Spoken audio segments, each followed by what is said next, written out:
I want to draw your attention over here to the table and the small picture there. That is an illustration by a military illustrator by the name of Richard Hook. And he's done worldwide paintings across the world. And this was his depiction of what Texas Rangers looked like in 1838. The gentleman in the center with the coonskin cap and the leather dressing is a captain in the Texas Rangers coming from Tennessee. I think this probably is what our John looked like. So I think we can be proud of that. In the large picture there, you'll see a depiction of his grandfather John when he was pursuing John Champ while they were planning to try to recapture Benedict Arnold.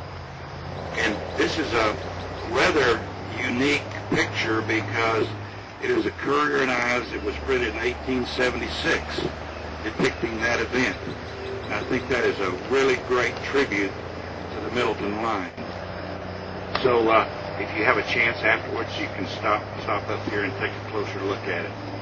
And now I'm going to call on Bill Gunn, Sergeant Bill Gunn from the former Texas Ranger Association. Bill was telling me that typically he serves the summers up in Alaska to escape the heat. But he's here today to share this heat with us. So come on up, Bill. Would you like to have a mic? My wife will talk too loud anyway. I was concerned for a few minutes there that young man that preceded me wasn't going to leave me much to talk about. Where is he? He did a great job. Rangers were first formed in 1823 when Stephen F. Austin hired 10 men to range across the frontier and report the movement of marauding Indian bands. And they evolved from there. They began as Indian fighters, evolved into bandit fighters along the Rio Grande River, the border of Mexico. And toward the end of the Indian Wars, or at the end of the Indian Wars in the 1870s, they began to turn toward a law enforcement organization. They were under the command of the Adjutant General of Texas. At that time, when they started in law enforcement, they had no way to identify themselves. So they wrote the Adjutant General in Austin requesting permission to wear badges. Because they rode into town, they looked like any other cowboy that was out there. They granted permission for them to wear badges. They didn't tell them what it looked like or what it should be. And they didn't furnish them any money, which is typical of the state. Long about this time, I think they were paying them about $16 a month. Lasco Davis and I didn't draw much more than that while we were in the service. They had some way to identify themselves. They wanted to wear badges. Most of them at that time were along the Rio Grande River. And they decided they wanted to wear a 5-pointed star inside a circle of silver. As you can see the badge that's on my shirt this morning. Each ranger was responsible for securing his own badge.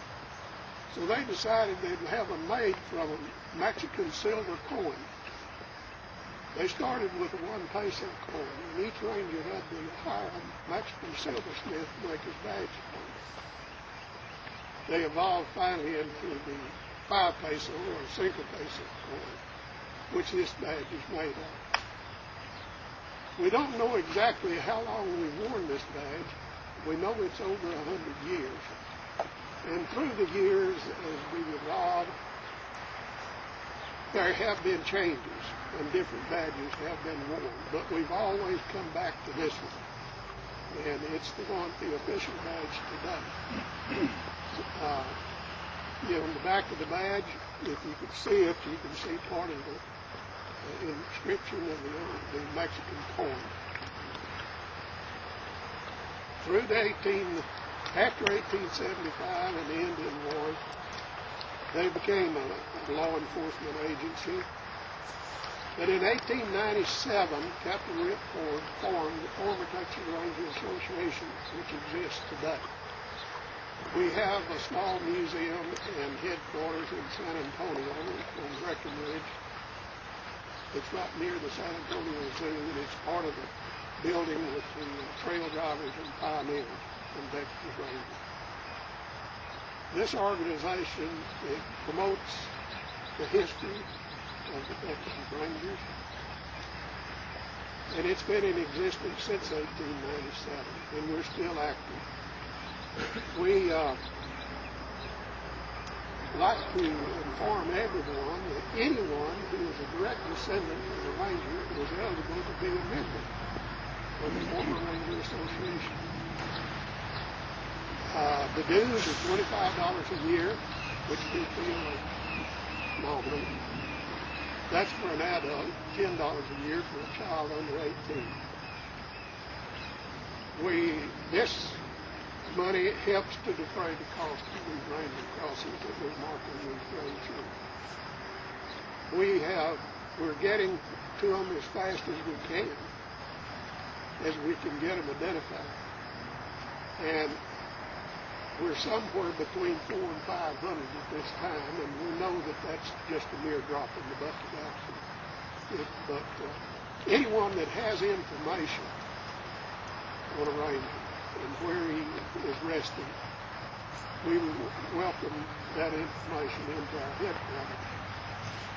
We also have the former Texas Ranger Foundation, and it is presently raising